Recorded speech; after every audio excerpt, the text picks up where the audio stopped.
Mesosome mesosome जो होता है सेल मेम्ब्रेन का एक्सटेंशन होता है। Extension inside the cell, cell के अंदर होता है। जैसे कि अगर ये सेल है, ये सेल मेम्ब्रेन है, तो ये जो है ये वाला इसे ये इनवेजिनेशन है सेल मेम्ब्रेन का, सेल के अंदर की तरफ है। बाहर की तरफ होता तो ऐसे होता, पर ये अंदर की तरफ तो ऐसे है, ठीक है।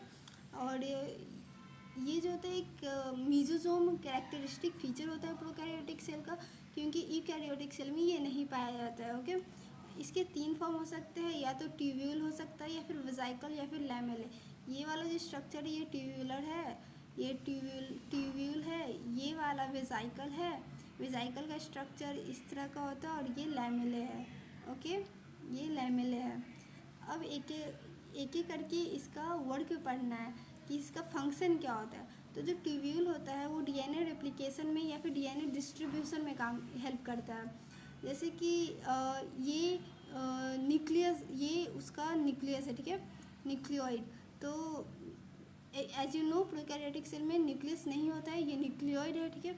ये ट्यूब्यूल वाला मीसोसोम है। तो ये क्या करता है, ये पहले इसमें इस तरह से अटैच होगा, फिर इसका 2 पार्ट बनेगा, फिर ये डबल स्टैंडर्ड होता है। तो इसको ये 2 ठो इसमें अटैच होता है और ये दोनों अलग हो जाएगा, तो ये दोनों सिंगल स्टैंडर्ड बन जाएगा। और उसके बाद क्या होता है, जैसे पता ही है आपको कि डीएनए अपना कॉपी बना सकता है। ये दोनों सिंगल स्टैंडर्ड डीएनए एक और स्टैंड बना के डबल स्टैंडर्ड बन जाता है, और इस तरह से डीएनए रिप्लिकेट हो जाता है और डिस्ट्रीब्यूट भी हो जाता है।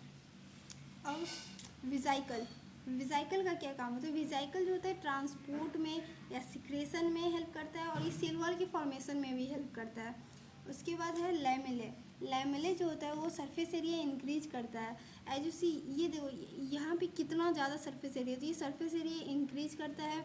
ये रिस्पायरेशन में हेल्प करता है, जैसे कि माइटोकॉन्ड्रिया यूकैरियोटिक सेल में हेल्प करता है। जहाँ भी रिस्पायरेशन का बात होता है तो वहाँ पे सरफेस एरिया ज़्यादा होना चाहिए, क्योंकि वहाँ पे एक्सचेंज करना रहता है।